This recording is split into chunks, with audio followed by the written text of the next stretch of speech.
Isso. Boa tarde.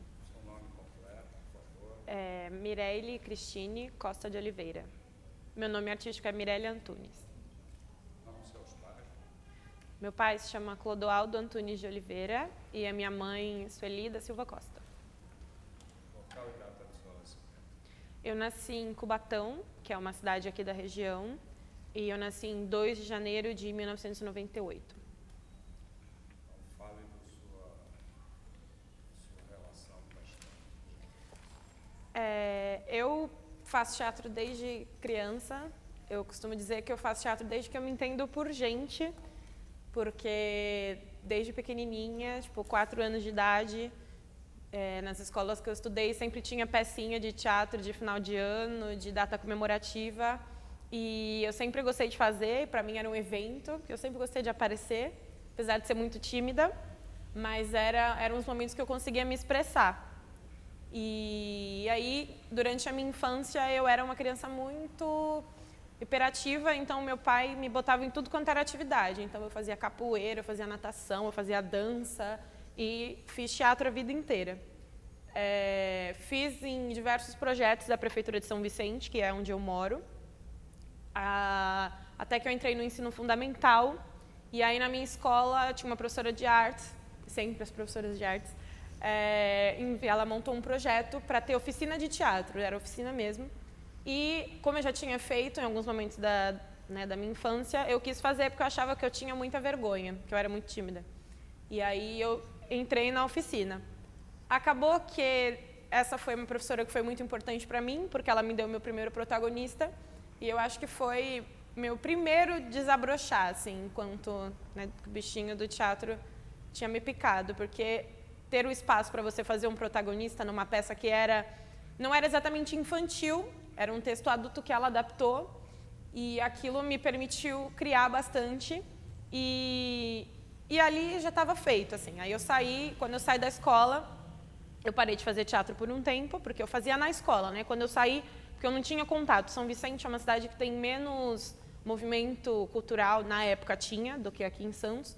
E aí eu não tinha para onde fazer, até que um ex-namorado dessa minha professora teve um contato com uma menina que estudava comigo e me chamou para participar do grupo dele, um grupo de teatro amador. Na época eu tinha 15 anos e eu morrendo de medo, tinha vergonha até de pegar o telefone e ligar para ele para perguntar onde era. Mas eu fui, e isso foi em 2013, e aí eu comecei a fazer teatro junto com um grupo.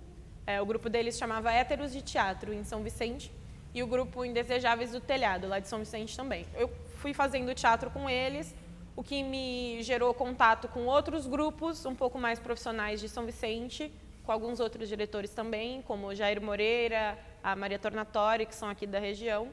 E aí eu comecei a trabalhar com eles.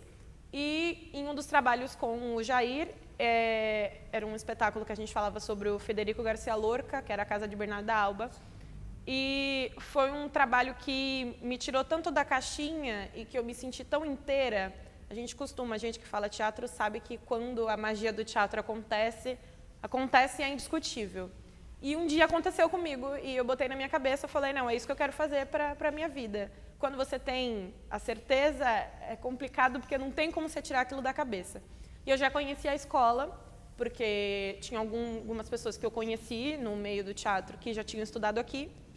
Só que eu entrei numa época que eu inventei de que eu queria ir para um conservatório de música, não sei por quê.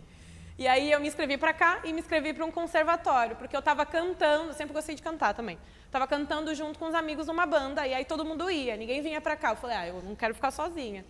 E aí eu não me dediquei para passar para cá, me dediquei para passar no conservatório. Então eu não quis decorar texto do teste, eu não quis fazer nada. Eu vim empurrada por um amigo meu para fazer o teste. Quase que eu não vim mesmo. Um dia antes eu estava chorando, falando, eu não vou, eu não quero. Tudo bem. Vim fazer o teste, esqueci meu RG no dia de fazer a cena. Eu não queria vir. Calma. Só que aí eu consegui decorar o texto minutos antes de entrar. E quando eu fiz a cena, no momento depois que eu terminei a cena, eu já tinha esquecido que eu não queria entrar aqui. O resto do processo eu me dediquei nos dias de vivência de corpo, vivência de voz. E eu realmente já tinha esquecido e o conservatório foi ficando para trás. Quando eu soube que eu tinha passado, já não fazia mais sentido fazer qualquer outra coisa. Eu acho que pisar nesse lugar foi o que me deu a certeza. Porque no momento que eu vim fazer a matrícula, sabe, foi uma coisa mágica, assim. Eu falei, cara, não tinha outra opção, era isso. E eu entrei na escola querendo... Eu achava que eu tinha que me especializar, porque eu já fazia teatro há algum tempo. Quando eu entrei aqui, eu descobri que eu tinha que me formar, porque eu não sabia nada. E a escola é muito completa nesse sentido, porque eu me encontrei com uma linguagem muito acessível dos professores para com a gente, para que a gente consiga entender. Como todos os professores são também atores, então eles sabem como fazer com que a gente entenda, com que a gente consiga entender o processo. Que não é fácil, é um curso muito puxado. Eu comecei a entrar aqui, eu trabalhava o dia inteiro.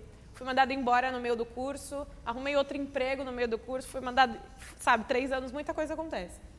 E aí, no meio do curso, surgiu a oportunidade também de dar aula de teatro, nunca tinha feito isso, só que eu não tinha como vir para cá, porque eu não tinha dinheiro para vir para a IAC. E esse trabalho ia me garantir a condução. E aí eu fui dar aula de teatro com a cara e a coragem, com 1 ano de IAC. E foi uma coisa que eu me encontrei, porque eu gosto muito de dar aula, assim como eu gosto muito de atuar. E a escola foi muito responsável por isso. A gente tem um contato muito bacana com os professores, porque todos são facilitadores dos processos que a gente passa aqui dentro. E profissionais muito capacitados, que levam a gente a entender tanto o lugar... como é que eu posso dizer? O lugar mágico, empírico do teatro, como o lugar real, de que não é fácil de se fazer. Né? E eu sempre soube disso. Eu sempre achei que fazer teatro e ser ator era um ofício. E eu me encontrei quando eu entrei aqui, porque a escola também encara dessa forma, sabe? É horário, rotina, trabalho, nota, para que a gente consiga entender. E aí, quando sai daqui, a gente sai livre. E foi um encontro muito feliz para mim, de ter entrado na escola. Eu me descobri porque eu consegui estudar o que eu queria estudar. Porque eu nunca gostei de estudar na minha vida, mas quando é para estudar teatro eu gosto. E eu descobri isso. Aqui na escola a gente tem aula de história do teatro e eu fui feliz por ter tido um professor que foi o Judson Cabral, que é de São Paulo. E ele me despertou a vontade de estudar isso, de estudar a história do teatro, além de ser atriz, e é o que eu quero estudar na minha vida, agora que eu já me formei aqui. E todos os processos que eu vivi aqui na escola foram muito bonitos, muito intensos. Primeiro ano a gente estudou Ibsen, que é um dramaturgo que fala sobre o processo político. Segundo ano a gente estudou Plínio Marcos, que fala sobre a marginalidade que a gente vivia no Brasil e em Santos e ainda vive.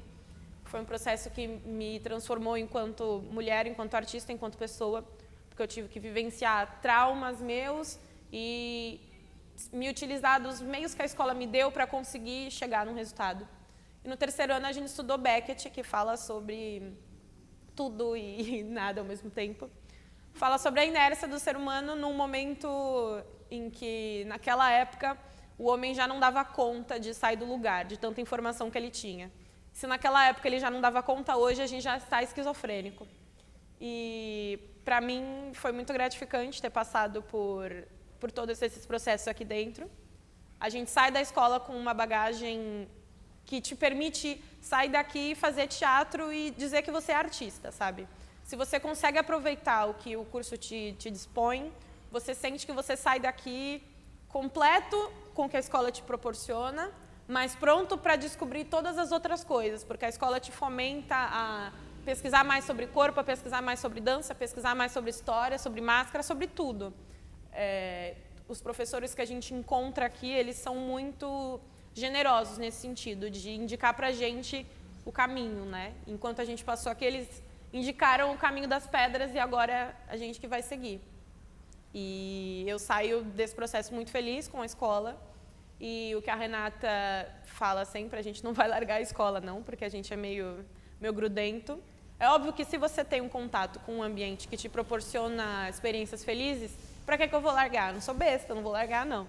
Então, a gente quer continuar, a gente se formou no terceiro ano como um coletivo, né? Nós somos o Coletivo Zero, uma turma que eram 4 pessoas na formatura. a gente quer continuar fazendo teatro, por mais que seja difícil. E a gente tem a felicidade de querer continuar com as peças que a gente fez dentro da escola, que eu acredito que foi bem recebido pela escola também, porque eles falaram que nunca formaram um grupo, e a gente também fica feliz de ter sido o primeiro grupo que a escola formou. E é isso, a gente quer ir para a vida, quer ir para a estrada, quer continuar fazendo teatro sim, e quer continuar fazendo teatro na região sim, porque precisa. E junto da escola, já que foi esse ambiente que abraçou a gente, enfim, tocou pro mundo. Acho que é isso.